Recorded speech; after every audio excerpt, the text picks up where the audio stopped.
Alrighty, better late than never. Welcome to Viral, a virtual roundtable. We now interrupt our regularly scheduled programming. Darn it, I've always wanted to say that, and now I've said it. Unfortunately, recent tragic events have compelled us to alter our format for this week.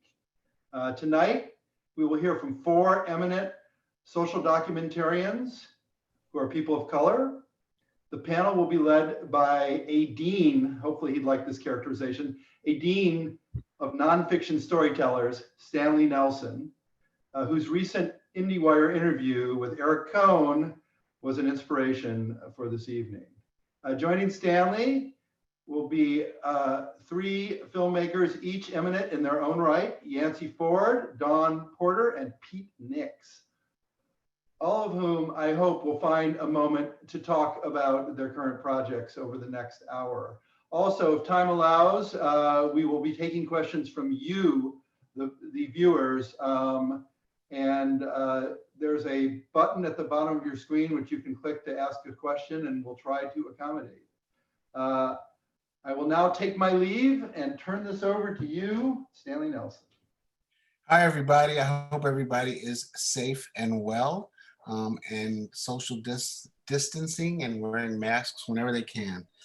I think that, I want to start out by saying we're in a moment where we have the opportunity to talk about some things that we don't usually talk about in this country and look at things anew and in different ways that we don't usually look at in this country. And so I want to kind of talk about that and keep that discussion there. I think one of the things I want to throw out there is, in this moment, can we use this moment for real systemic change in our industry, the documentary film industry? Is this an opportunity to make those changes, and what needs to be changed? So I'll open it up to everybody here and throw in what you can. Dawn, you're nodding your head. You go first. Well, thanks to Cinetic for convening us all together. And I want to start out by thanking Stanley for saying what a lot of us think, but it's not that any of us are shy, but I think Stanley said it first and said it best. I'm really wondering right now how we are sustaining and building community of filmmakers of color who are supported and who are, trusted with telling, these stories. I have been really concerned, I'm on various chat rooms and things and seeing how filmmakers of color, there's that phrase, when white America gets a cold, Black America gets pneumonia. And I think that we're seeing that in the film world today. And I'm really worried about, when we come out of this, how many working filmmakers will come with us. So, I welcome the conversation about what are we doing to assure that we're supporting as many people as possible, at this time. Yancy. I would, thanks Stanley, thanks Cinetic, John, for the introduction. I've been thinking a lot about, prior to George Floyd's death, we were talking about COVID and how, what the normal post-COVID was going to be a different normal. It was going to have to be a different normal in order for things to resume safely. Obviously that has an impact on film production. I think that the Producers Guild or some producers organization just released a document on safety and standards and practices the other day. But then 7 days ago when George Floyd was murdered, that changed everything again. And this feels like, I hate this word because I didn't used to know what it meant. It's the convergence of these two things feels like a real inflection point to me, right? It feels like an event horizon, like the point of no return for us. And so the question for me is, if we are not going back to the way things were before COVID-19 and before the murder of George Floyd exploded the streets of America, where are we going? Who are we? Who's going to be telling these stories? How are we going to be broadening? You know, how are we going to broaden the field of filmmakers who have access and support to tell stories, as well as how do we retain, as Don was saying, you know, the field as it existed before everybody's jobs got paused, you know, before everybody's life was upended by this murder that we all watched in real time. That's what's been on my mind. Pete? You know, I think that the virus, as the coronavirus emerged, it immediately asked us to think differently about ourselves, about our communities, about our country, about our world. Forced us to think about that in different ways. Forced us to stop, slow down. And I think silence is just a very, very difficult space for a lot of people, particularly when dealing with matters of inequity, and particularly when dealing with the realities of how our institutions are structured. And I think the documentary industry has been structured in such a way historically that it's an industry that's told stories about people of color from the point of view of white privilege. And, you know, going back to Flaherty's, you know, Nanook of the North, you know, and I think over the years, what we're seeing is new opportunities, and it's really about access on some level. And I think that this pandemic has given us an opportunity to think differently about this. And I was at and we'll get more into sort of what we're doing now and how we're making films, but you know, this has pushed some of us out into the streets, either to protest and be an ally or to do our work. And I heard a very powerful speech the other day talking about white allies and how they can be and how they can support this movement and how they should be. And it was about their making sure that their voices weren't louder than the voices of African-American activists and social justice warriors who are out there trying to speak their truth and their story, asking them to lower their voice and do more listening. And I think that's a really important lesson, not just for the movement itself and white allies in the movement, but also within our industry, which is still dominated by people with privilege who are still telling our stories. So I think that's a good jumping off point for sort of thinking about how can we support each other? How can we allow more of these stories from different points of view come forward?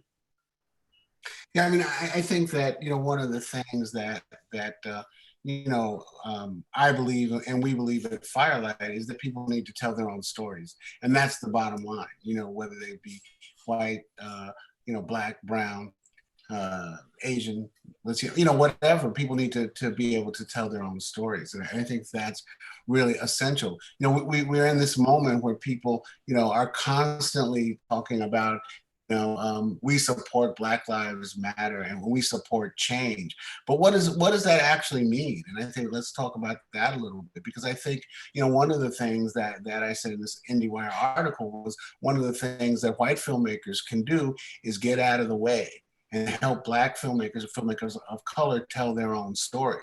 We get weekly, you know, and almost daily, white filmmakers, you know, getting in contact with us and saying, you know, where can I get an associate producer? And it's always because they're working on a project about people of color. And so they want to have that window dressing, you know, associate producer of color working with them. What they need to do is work with that person as an equal at the very, very least, or just help mentor them to make these projects. That's my own feeling, and that's our feeling at Firelight. You know, we are tired of other people telling our story.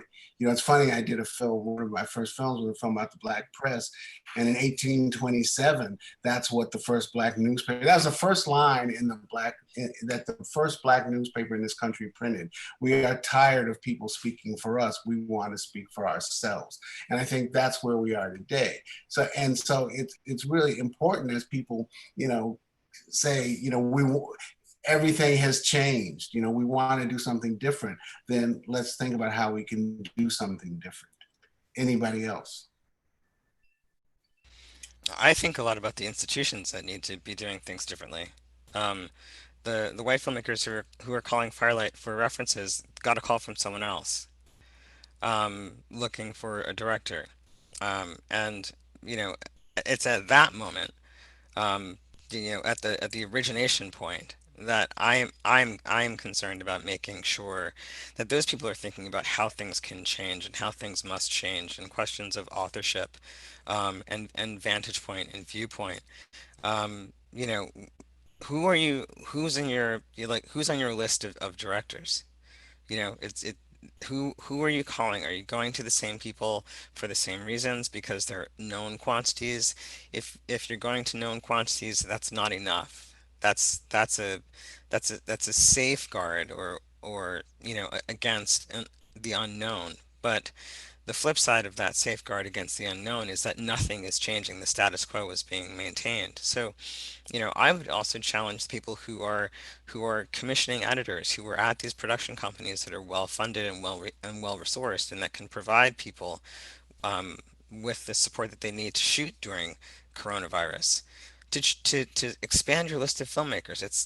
I mean, at this point in time, there really isn't a reason why the people that we're hearing about going into, you know, these protests around the country aren't predominantly people of color.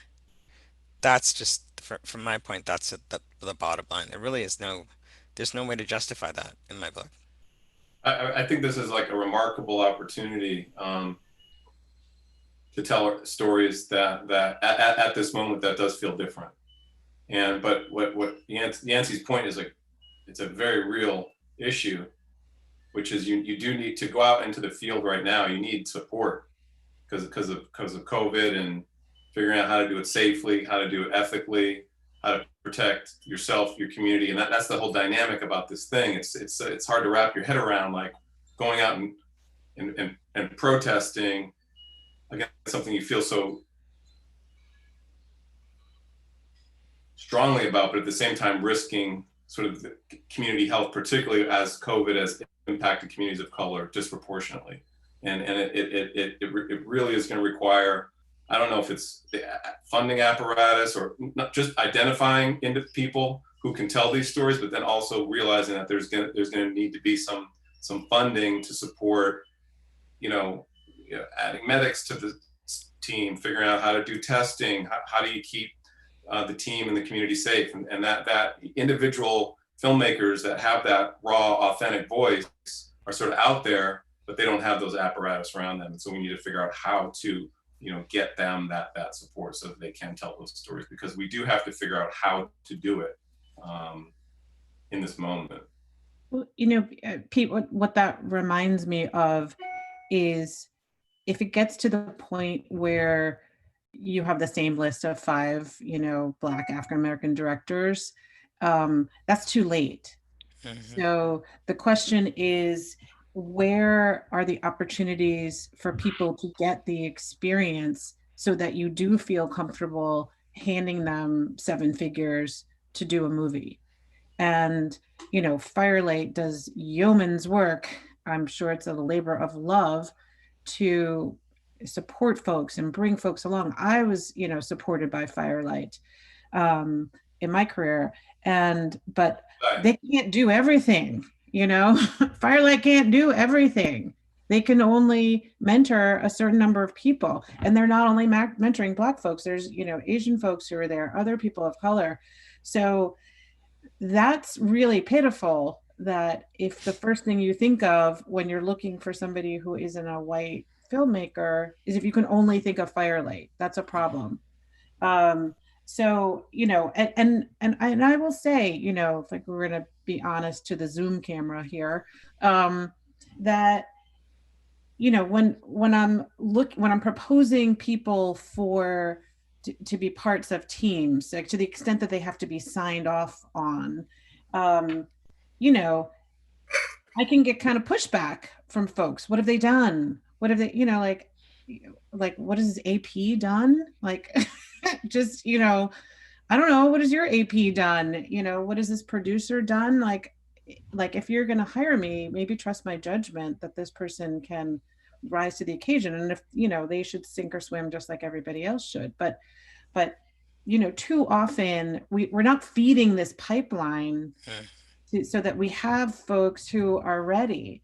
And I find that to be, you know, the second piece of this is, you know, you mentioned like big production companies. Well, if you're a big production company, then one thing that you can do very concretely is cut your directors into some of those production fees. So if you're not going to hire the folks, we can, because I don't have any questions about the people I'm bringing to the table. I am 100% confident in their skills. So if you don't feel like bringing them onto your payroll, then I will do it. But I can't do that out of my, you know, I can't support everybody, and nor should I if it's a project you feel comfortable with me at the forefront of. So. Yeah, I mean, I think that one of the things that's happening in this country is that it's not only, you know, again, the death of George Floyd, but it's opened up a window into so many other things that are going on in this country, and it's a time for us to think about, you know, can we really do things in a different way? Again, that's what everybody, you know, is saying. We're getting statements from everybody from, you know, the NBA to you know, Universal Pictures or something. You know, and everybody's saying, you know, we support Black Lives Matter and we support change. But I think, you know, how do we, you know, as filmmakers, because I'm assuming that there's a lot of filmmakers, you know, on this. You know, how do we as filmmakers make change, and how do we do that? And I think one of the things is that we can work as mentors, you know, and try to mentor filmmakers of color, you know, Black filmmakers, you know, in all the different positions, and try to, you know, get some more people in the industry, but also to kind of look around so that you're aware, you know, the idea of being woke. So, you know, when you walk into a room, you know, you can look around and say, you know, why are there only white people in this room? What's going on? And that it doesn't have to be, you know, us four people to say that, right? You know, white people can talk to each other. It doesn't have to be a Black person to walk into the room and say, you know, well, wait a minute, why do you have any Black people that work at this company? Do you have any Black people on your board? You know, and I think, you know, because one of the things that happens in this industry, for most of us, we think we're very, very liberal and very open, but you know, our money isn't where our mouths are. That's a really tangible thing. I mean, all these participants here, you know, I mean, in terms of like the idea of white allies and how they can help, and that balance of voice is hiring young people of color onto their productions. That's a huge thing, because not only does that, but doing it with a certain intention, not just hiring them so that you're checking a box, but hiring them and listening to what they have to say, listening to their input, allowing them to plug into the making of that film, collaborating with them rather than just hiring them and saying, I hired, you know, a Black PA. So I think that's or figuring out what they need, you know, and not just, if they don't do something right the first time, giving up. I mean, you know, everybody wants somebody to succeed, but there's ways that we help people to succeed, you know, and you know, I agree with you so much, Pete, about like, I hope that a lot of people don't mean to do check the box hiring. I really hope that, and I gotta hope that this week. So do not contradict me. But I think what ends up happening is, first of all, you bring in somebody who may not have a lot of experience. They make one mistake, and what that does because of racism is it ratifies your fear that the person really isn't qualified to be there. And so instead of giving them real feedback, like I've worked with a producer, a white woman, and we hired this Black PA in the field, and he did a terrible job. He was late 3 times. And she took him aside and said, "You can't be late." Like that's not okay. And I think no one had ever said to him, "You can't be late to a film shoot. You have to be first." So I think if you want to say you respect Black lives and Black people, then respect them enough to tell them the truth about what's happening, but also to give them a shot to really be, as Pete's saying, a meaningful part of the production, and not your diversity checklist so that you can get a Ford grant. I mean, I also think that if white filmmakers who are on this discussion, and if the white filmmakers who are our colleagues, if they had been fired from their first or second gig because of the mistakes they made on those first or second gigs, or even the third, fourth, or fifth gigs, most of them wouldn't be filmmakers. So there's also just like the honesty factor about who gets to make mistakes and who gets to learn and who doesn't. And the fact that we need to make, like you said, Don, we need to make it okay for filmmakers of color and queer filmmakers to make the same mistakes that you did when you were first entering the field.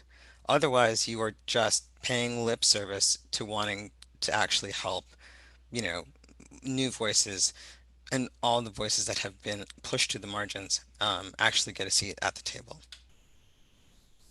That is so true. Like I live in the shadow of Silicon Valley here in the Bay Area, and it's just shocking how much capital is spent trying to get to the next big thing, the Google, the Facebook, the Snapchat. But then when you look at sort of social institutions and money that's spent on social programs, it's always like, oh, we got to be careful. Education reform, got to be careful. That money it got wasted, and it's the same thing with art and with investing in artists. Like so often we're caught up in funding proposals, and we have to also look at this sort of apparatus of how this industry is financed. And too often we're caught up in like experience, or you have to have that proposal, it has to be written in a certain way, and if it's not, it's just going to be go to the bottom of the pile, rather than taking risks and saying, hey, we're gonna try to expand the point of view here of who's telling these stories. And I think that's really vital, especially at this moment right now. We can't wait 2-3 years to try to solve this. We have to try to immediately, because this is the moment where these stories need to be told right now. I mean, we can't wait 2-3 months, right? Mm-hmm. And when you're exactly right, Pete, and think about who has the resources to have a full-time writer on staff who can turn these proposals out in the manner that people are wanting to see.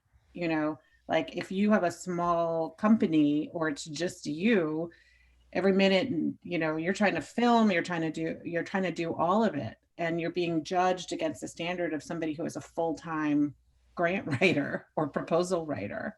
So I just, really important thing to say. But how do you solve that problem? Is there a way to solve that? How do you we tried to solve it. Like I did with John Nelson. I started the Center for New Documentary in 2000. It was 2 big grants from Ford and MacArthur, and it was designed to fund filmmakers and not proposals.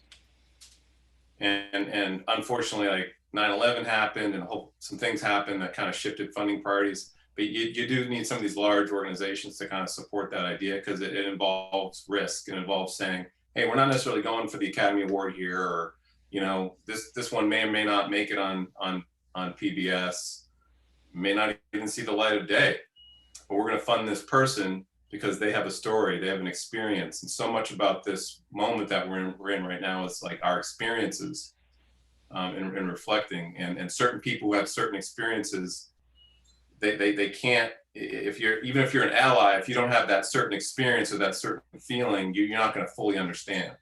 And then that's the value of these stories, is these stories reflect these very deep, personal, authentic experiences. And we need much more of that for, talking about healing taking place right now in our country, because ultimately that's what we're trying to get to, right?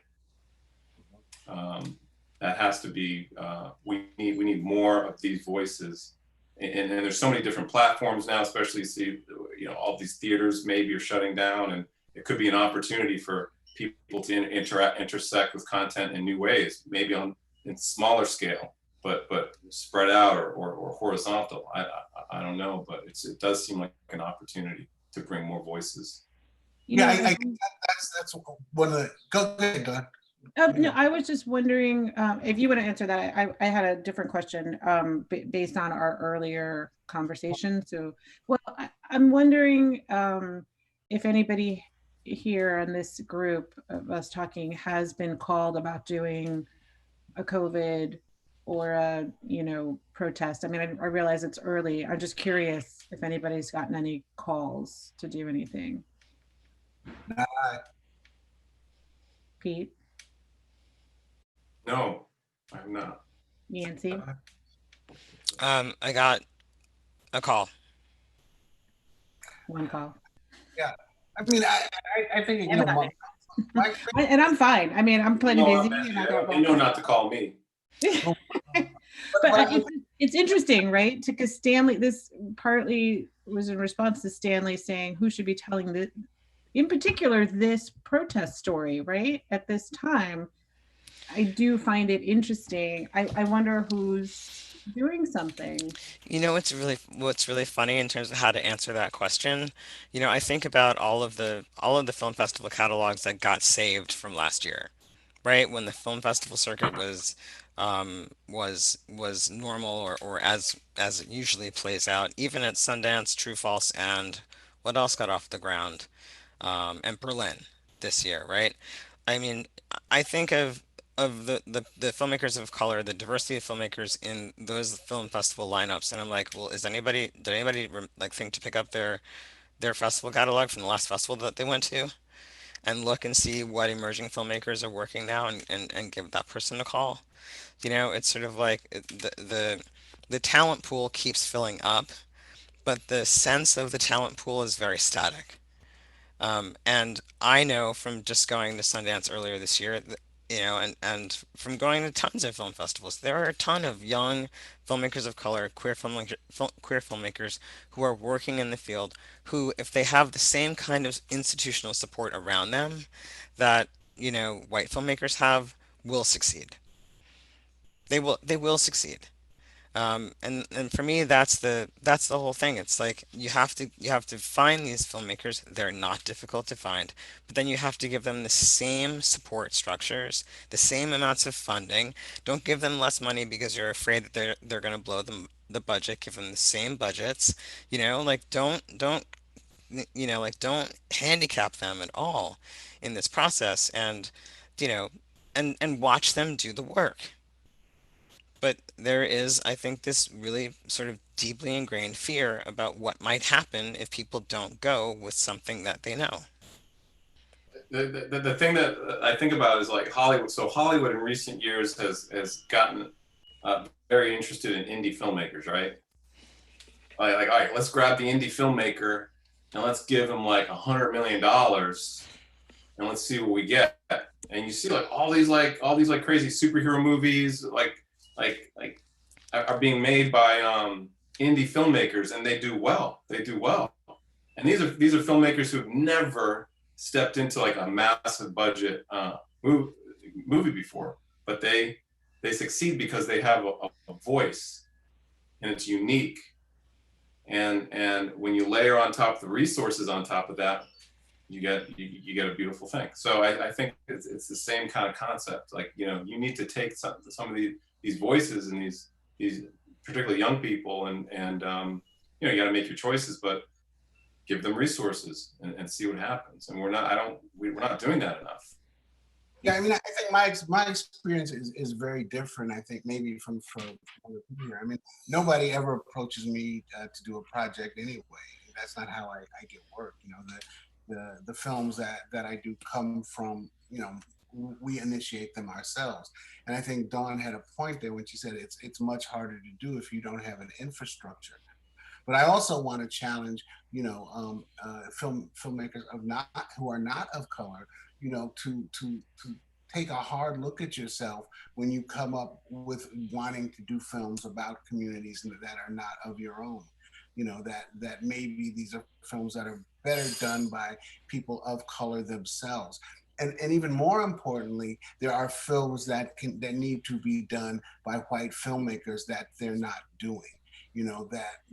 And I will challenge white filmmakers with maybe that's one of the reasons that we have the person in office that we have in office now, because we didn't see any kind of a lot of films by white filmmakers who are sitting there with Uncle Bob, as I call him, at Thanksgiving while he talks about voting for Trump and he talks about niggers.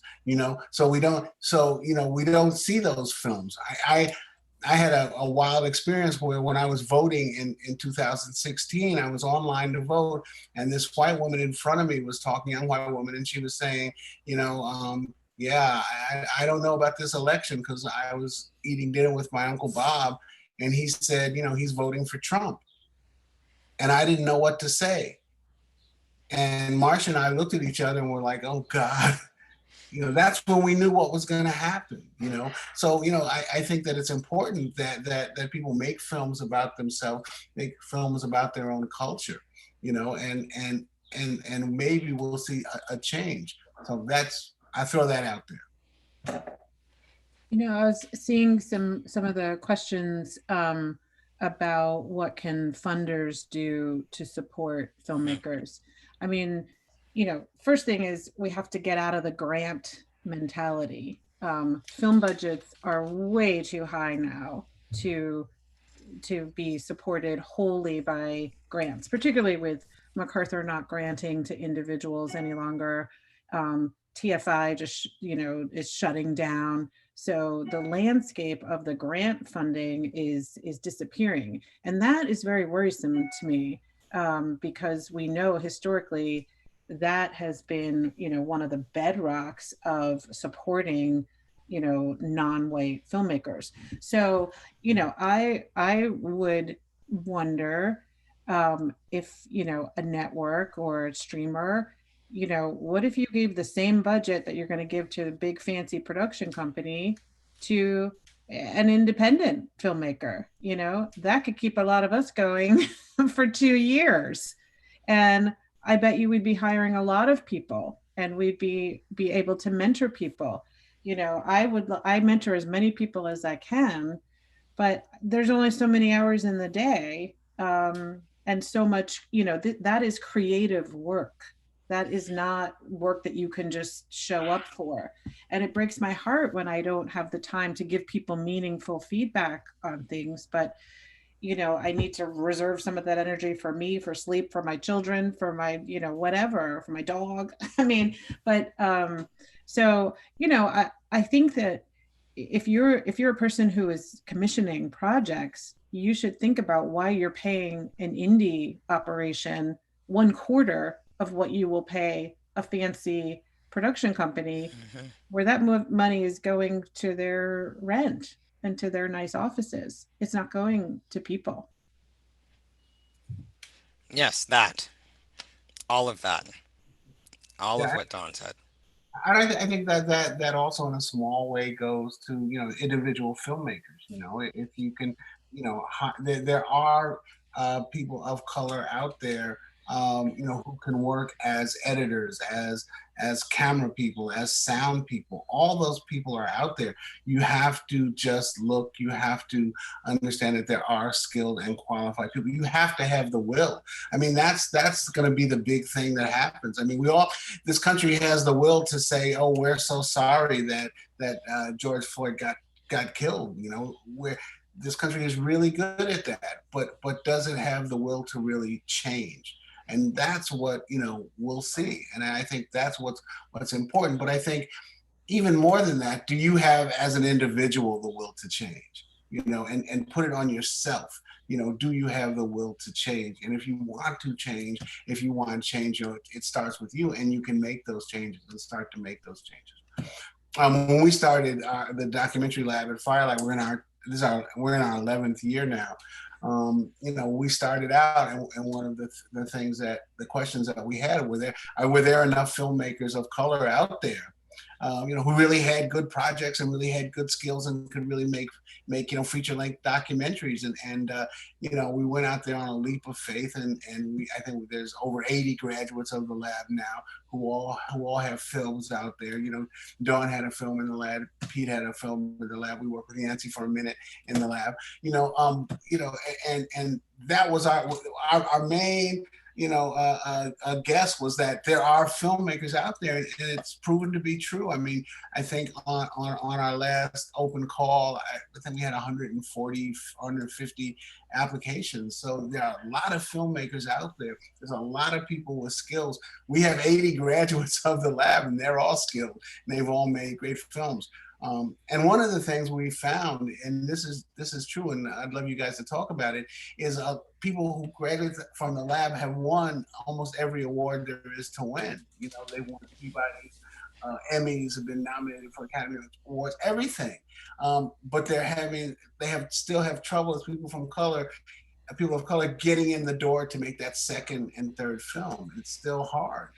It's the underlying. It's the underlying assumption about people's competence and about people's ability, right? It's the underlying assumption about the qualifications of the filmmaker. There's just no other way to explain why some of the people who've had trouble getting to film number 2, for example, right? There should be no reason, and we can look, if we were to do a study in the field and do one-to-one comparisons of, like of white filmmakers and then filmmakers of color, and if we trace the timeline from film 1 to film 2, I guarantee you that we would see a precipitous drop off from filmmakers of color between film number 1 and film number 2, as opposed to their white counterparts. And that drop off is because people in the industry just flat out do not believe that filmmakers of color who make successful first films can go on to make successful second films. And that's a racist assumption. It is flat out because you do not on some level believe that that is something that can happen again. Maybe that film was a fluke, maybe that film was a product of a lot of mentoring, maybe that film was I don't know what. But people's racist assumptions about the abilities of filmmakers of color is at the root of that. There's no other way to explain, the difference between Dear White People um, and what's with the drum, the you know the Yeah, Damien. yeah Damien Chazelle. There's no other way to explain the difference in those two directors. They were at Sundance the same year. Whiplash. And yeah, Whiplash. Right. So Dear White People and Whiplash both take Sundance by storm, and then you can look at where those two filmmakers are right now and explain to me how that happens. So how do we change that? How does that change? Well, one thing it occurs to me is that when you are the only person in the room, we all know how exhausting that can be and how many battles you have to pick and choose, right? So what Yance's speaking to is when even when you're hired, when your competency is constantly questioned, you pick and choose your battles, right? So I guess I would challenge people to think about what they're really questioning when they raise a question. Do you defer to this person's choice, or are you questioning every choice? Because, I do wonder how many people, it's not just a matter of funding, but it's so exhausting to do these projects that people say, enough of that, I'm going to make jewelry. We have people who come through the lab who have made great successful films and who are now making jewelry. They Because just it's exhausting. do it. And I mean, we had one filmmaker, who will go unnamed, who won a Peabody. And she called us up and said, I'm going to take a teaching job because I can't get another film off the ground. And that somehow that has to stop. I think we could use some more like support, because a lot of that's like mental, like, not that's not valid. Trust me, I've had fantasies about maybe just like getting a job at Pete's Coffee and pouring coffee. Like, it's just like pouring the coffee. Like I could just do that, but we get energized and we get inspired by each other. And, I went to Howard, so, and there's Firelight, there's Black Star. Like, is there more infrastructure that we can build, more festivals that, like Slam Dance came out of the shadow of Sundance because people are like, so is there more that we can do there to sort of create community and inspire, so that it's not all on Firelight? Can we see more companies building, kind of like Don's kind of doing it, kind of like Alex Gibney's, or like you look at Ken Burns, like why, and nobody's talked about Ken Burns, but look at Ken Burns' subject matter and look at the support that he's had financially to do his work. Is there any Black filmmaker like that? I mean, maybe you're the closest, Stanley, that's had that kind of support. Give Ken a budget, Stanley. Stanley, do you have corporate sponsorship from an automobile maker? I missed that. Do you have $25 million for your, do you have 19 hours? The closest. He's the closest. That's the thing. Right? That's why you're right. And then we're pointing out how far that closeness is. And look, I mean, I don't, I do not want to leave people. Every person on this panel is extraordinarily successful. And we know that, and we appreciate it, but we have earned it, but we also appreciate it. It's so great, because that was the next thing I wanted to say is that, one of the things is that, you could look at this panel and go like, what are you guys talking about? Right. And in some ways, we can talk about our struggles, and we won't do that. But, we are the exceptions.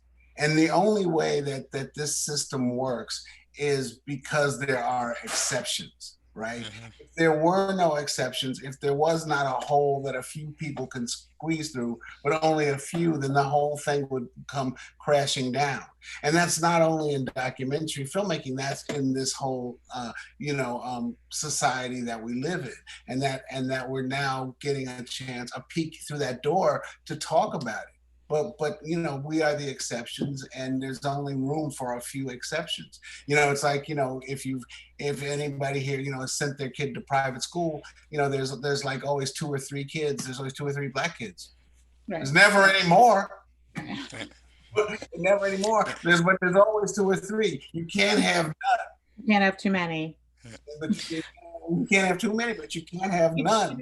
I mean, I'm gonna do the DJ nice and shout out Sheila Nevins for being on the conversation, listening to the conversation here. So we see you, Sheila. But you know what I part of the thing I love about this conversation is I think what you hear from the 4 of us, who I'm not going to say we have no problems, because of course we have problems, but we are better resourced than most, but we are crying out for help because we realize that we are insufficient to bring along all the people that we would love to bring along. We are inviting you to help us. And so, I'm not going to speak for anybody, but I'm not saying I'm asking for myself as much, although I am asking for respect for myself, but I'm asking for resources to, I hear all the time, I can't find anybody. Do you know anybody? And I'm like, I am not your diversity officer. I am me. But then I lie awake at night thinking there's this great job that I can't do, that I would love to do. I want to give it to somebody or point you to somebody who would love to do it, who I know could do it.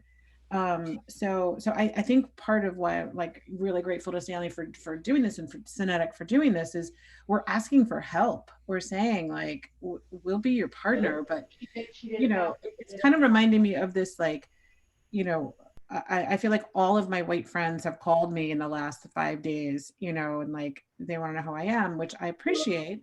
But I'm also like, you all need to talk to each other, right? Because like as Stanley said, like this isn't my problem, you know. I'm not going to kill anybody's son. Um, so like you all need to talk to each other about what you can do, and then you come to me when you have some good ideas, if you want some input. But don't put that on me to come up with all the solutions. You know, in following up on that note, white filmmakers need to talk to one another. There's a comment here that says, Stanley, the funders do not want white filmmakers telling the lacerating stories about white people. They want us to tell heartwarming stories about noble black people fighting for justice, not stories that will help destruct corrosive white supremacy. The stories that check boxes about representation, not transformation. So if there's one white filmmaker in our comments who realizes that about funders, it means that there's a lot more filmmakers out there who realize that that's the situation at funders. If one white filmmaker is able to articulate that, it means that all white filmmakers know that. Yeah, and And so, change. Oh, sorry, yes. no, go ahead. Go ahead. I was going to say change requires sacrifice. So one very tangible thing that because I do think the establishment is geared toward that, and there's a lot of filmmakers who have built careers and have names that they have brought these projects that they could turn around and say, I'm not going to do this, even if it's a great project that they love.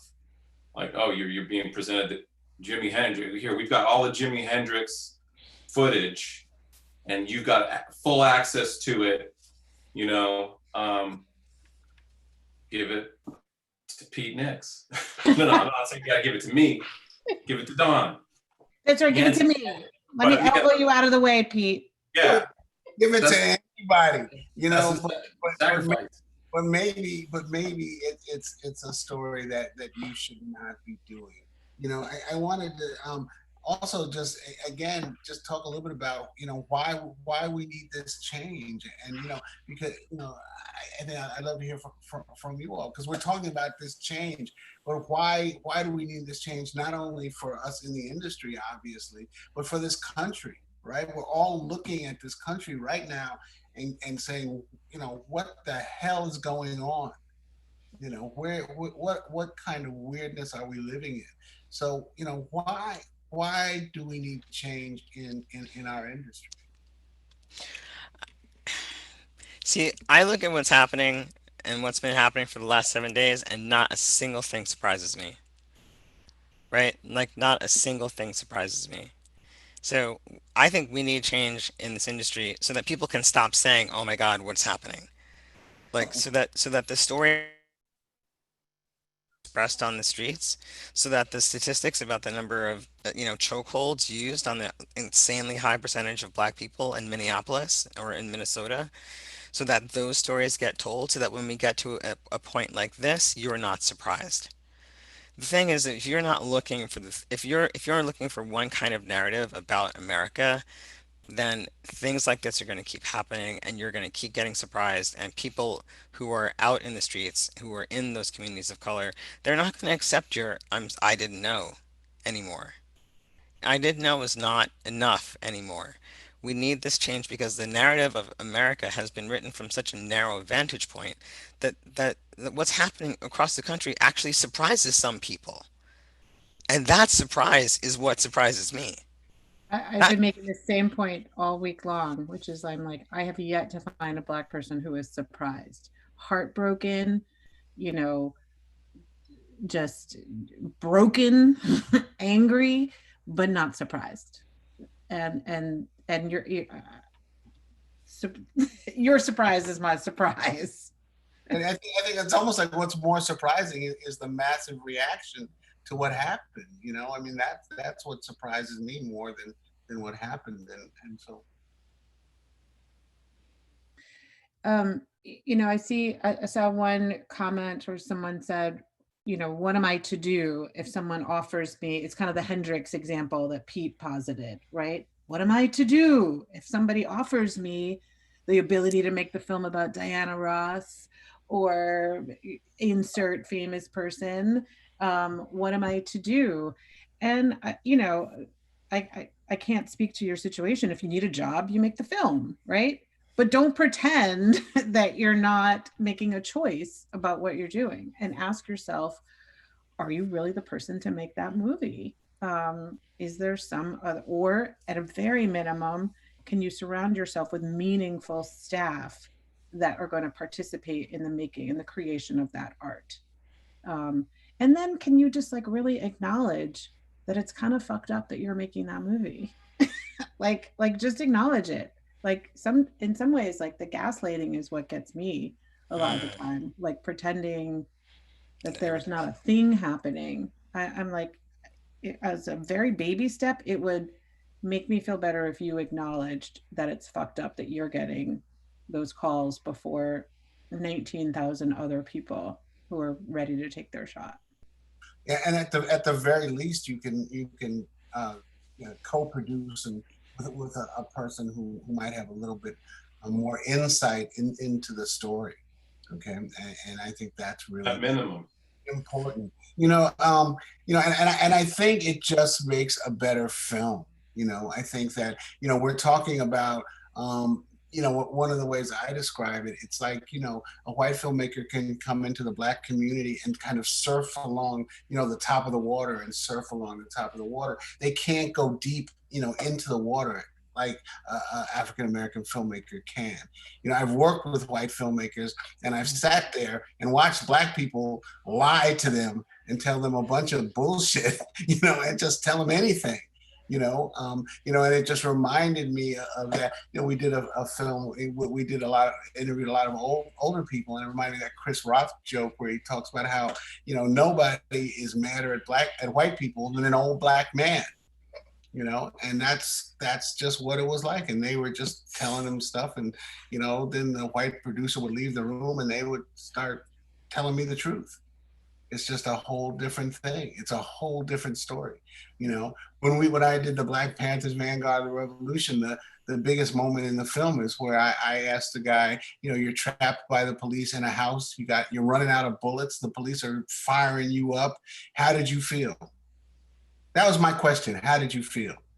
And he said, I felt free. I was making my own rules. I was a free Black man. You understand what I mean? You understand? And he was talking to me. He didn't have to say, after 400 years of oppression and what the white man did, he knew that I understood exactly what he said. And it's like a moment that just like makes your hair stand on end. But he wouldn't have said that to a white person. He couldn't have said that in the same way. Yeah, I do want to say, even with all this, that I don't think all white filmmakers are the same. I do think that there is, because I don't want to be told that I can't make a film about white people. So, but I do think there is a question to asking yourself, what makes you qualified to tell this story, and asking yourself that hard question rather than just leaping without any thought. And I do think the phenomenon that you're talking about of like white people who think there's a magical Negro who everything they say is interesting and beautiful is real. And, I know that I'm like, really? And I think that there's a difference if I'm asking the question, or Stanley's asking the question, or Yance's asking the question, or Pete's asking the question.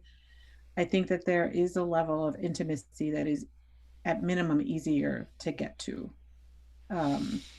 than if you're not, because there often is, I find, for white filmmakers, such a sense of guilt, and it rises up and it comes out in the filmmaking where there's not a challenge to your character.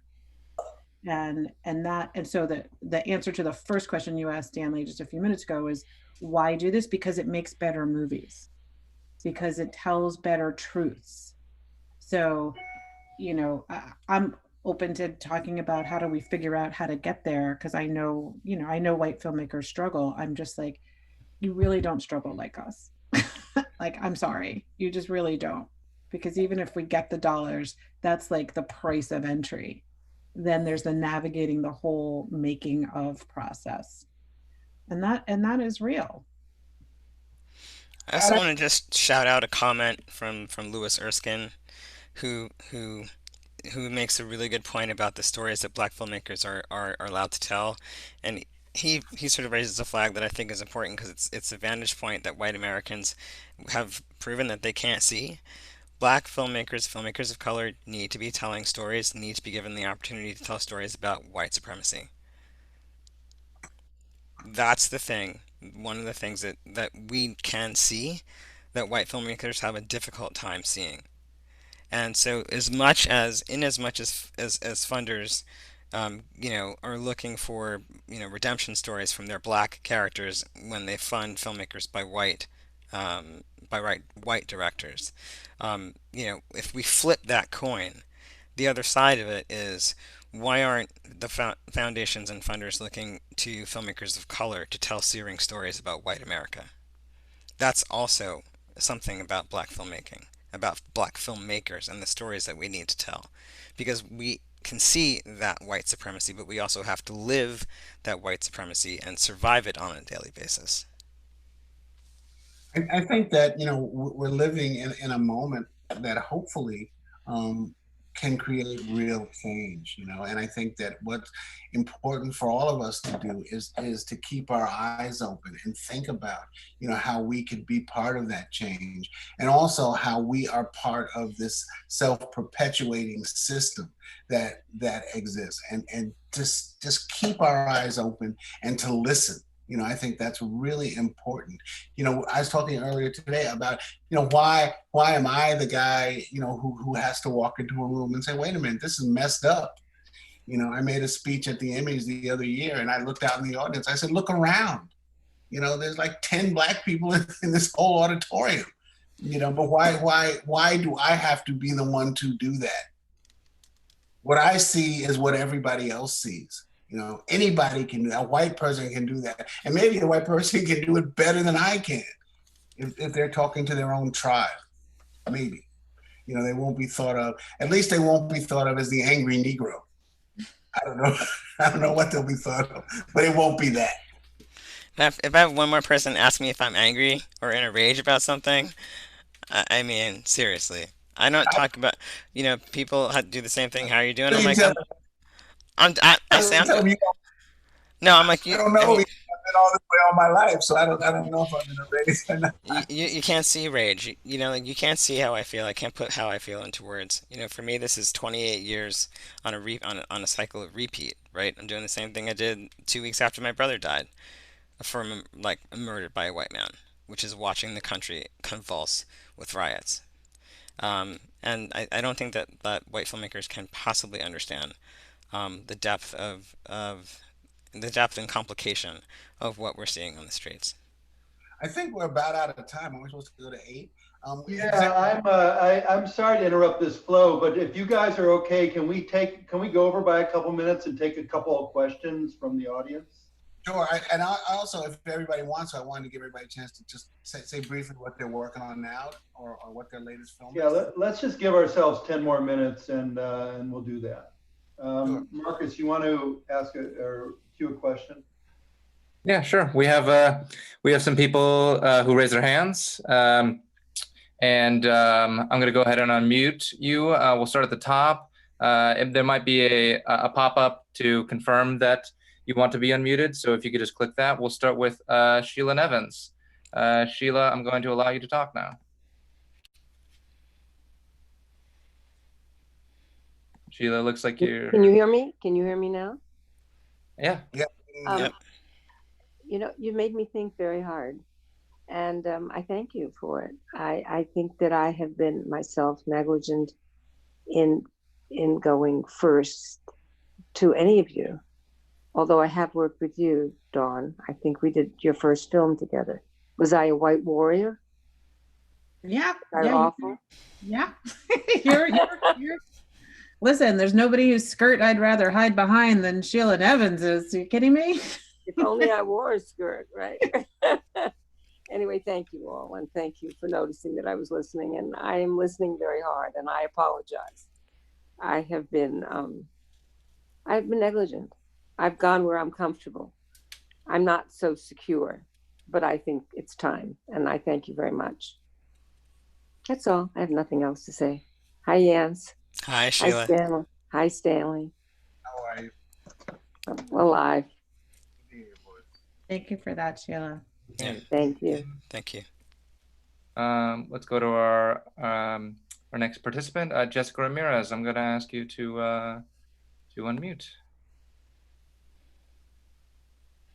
Hi all, good afternoon. My name is Jess. I'm on Coast Salish territory in the Pacific Northwest, Seattle, Washington.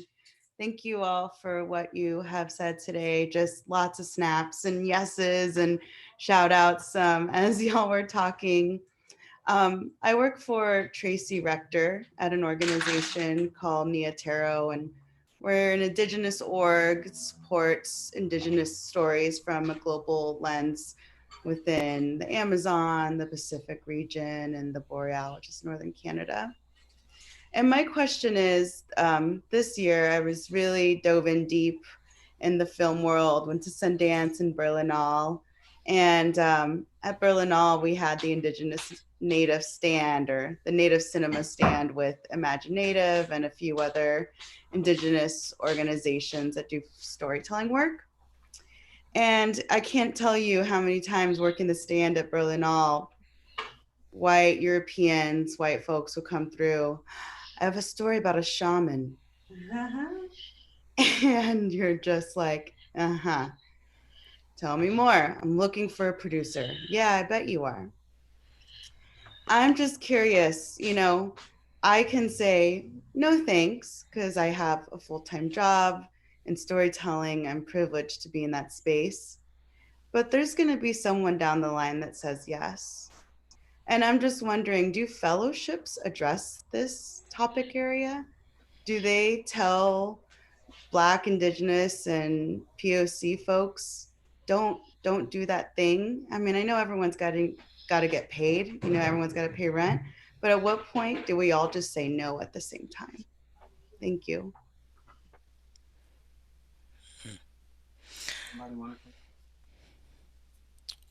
At what point do we all say no at the same time is a really interesting, really great question. I don't know when that point is. Maybe it's this point. Maybe it's now. I know that when I work with filmmakers, especially when I mentor filmmakers, up and coming filmmakers, I tell them about I talk to them a lot about agency and how to retain their agency as storytellers and assert themselves as storytellers when they're working with collaborators. Because I think that learning from the experience of a mentor is a really great sort of teaching tool. But I don't know when that moment of saying no arrives. There's a lot of economic factors that come into play with that, but then there's also the economic power that we all have collectively as filmmakers of all stripes, filmmakers of color, queer, etc. What if we all just decided to say no on the same day? That would bring the industry to a halt. Yeah, I mean, I think realistically, that's never going to happen. We've seen it over and over again. You can always get somebody to say anything, and we've seen that over and over again. With whoever, Black conservatives on TV, you can always find somebody to say yes to anything. But I think what we have to do is personally understand that there's certain things we won't do, and we all know that.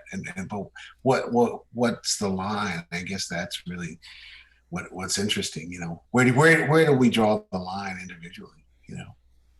But yeah, we can't. I mean, we're trying to build, right? We're trying to come up with solutions and we're trying to build, but you can't build on a rotted foundation. And this gets back to sacrifice. I mean, you have to tear that down, and tearing it down requires work and sacrifice. And so that's really what we're talking about. Otherwise, it's just going to be the same old, same old. But the sense is that we're at a moment of potential change that's different. But we just have to be, we really have to be honest about everything. This whole conversation's about that rotted foundation, and we're trying to build on it. We can't build on that. And so that is going to require, you know, it's the same question, you know, when will everybody, you know, stop? When will everybody stand up at the same time? That's what the movement is. And I feel like we're in the middle of that. And these are hard questions, but our voices and our stories, before we express that, I do feel like we need to really take a breath. And this is a moment of listening. This is a moment of us really listening to ourselves, listening to each other. And when you do that, you can tell the most powerful. The next thing that comes out of your mouth is going to be that much more insightful and that much more powerful. I do want to, before we, John, I saw you're coming in, but there was a question from somebody who was approached to direct a series about a Black man on death row. And she's, I guess, a person of color, but not Black, and suspecting that she's being asked because of her ethnicity, and asking for advice. So I did want to speak to this because I can't tell you what to do, obviously, but I can say, if you suspect that you're being hired for anything other than your excellence, I would think really hard about doing that job, because signing the contract, getting paid and getting your name is just the beginning. You're going to be living with this story for years. And anybody who's going to hire you for anything other than you are exactly the right person to do this story and you are fantastic is not going to respect your choices once they are working with you. So I would, if you want, the first thing is, do you want to do it? The second thing is, are they really going to respect your choices, and what authority are you going to have, and what ability are you going to have to bring in the team that you want? Those are some of the questions that I would put to the company very specifically, and have that honest conversation. And if your spidey sense tells you it's not going to go well, you're probably right. Hey, do you mind if I step in for a second and just ask each of you to say a word about what you're currently working on?